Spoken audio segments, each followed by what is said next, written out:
And now, as they say, it's the calm before the proverbial storm. What storm? The windstorm. For everybody? Not at all. For some of you, yes. For others, you'll be wondering what wind is happening. But anyways, we're going to take a look at that in your forecast. Thank you so much for joining. So the temperatures today got up to a very comfortable 60 degrees after a morning start that was once again chilly, I might add, but not cold. Still above freezing for quite many days we've had so far. Here in the valley, it's a different story in the desert and across the mountains. The normals are right around 57, and the normal low is a little bit higher than 37, so we did dip a little bit below that, but not by much. The temperatures were recorded back in 1948 with an astounding 72 for a high, and a low much colder than that in 1913 with 16. So temperatures around the area are mild with the exception of Tehachapi. You still continue to go down, down, and down, now 41 degrees and getting cooler by the hour. Now we've got all sorts of weather happening. So let's take a look at exactly what is going on. We've got a high wind warning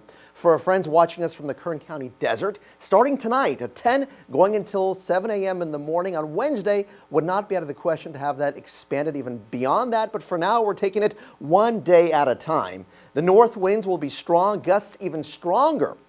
And let's take a look at why this is happening. So the jet stream has paid us a visit from Utah. And that is going to set up shop for a pretty astounding wind event. This is going to be, by the looks of things, one of the strongest Santa Ana winds in recent memory for Southern California. These winds could be going 30 to 45 miles an hour, gusting 60 to 80 for the Los Angeles area. And for us, it's going to be a bit weaker, but still strong enough for our friends watching us on the other side of the Tehachapi Mountains. And this is going to be a strong event and a long event. Starting tomorrow and lasting into Tuesday night, it gets really strong. And then Wednesday, it'll still be plenty blustery enough for you. And here's a look at one of our models. This is one of our models. There's a lot more, and there are stronger ones. This is a conservative model. Northeast 30 by tomorrow afternoon in Mojave, gusting maybe 40, 50, maybe 60 miles an hour. These are just sustained winds.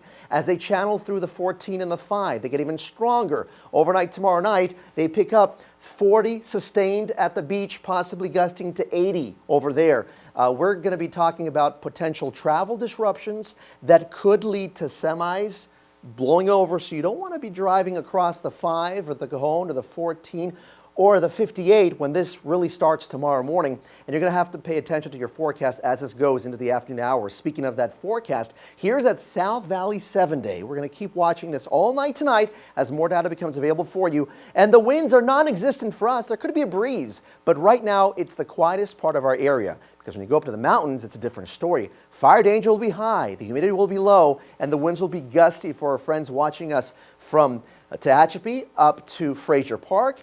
And then if you thought that was strong enough, it could be even stronger for our viewers in the Lake Isabella region, especially tomorrow morning into the afternoon hours. That's where the fire danger will be even higher. And I think the strongest winds and the chance of blowing dust will affect our viewers from Rosamond to Mojave, Edwards and California City, where the winds could be clocked at 60 miles an hour for you tomorrow into Wednesday. And we are going to keep a very close eye on that weather for all the impacts it could have for travelers going through our area, up and down and all around town. But for now, enjoy the nice weather for now.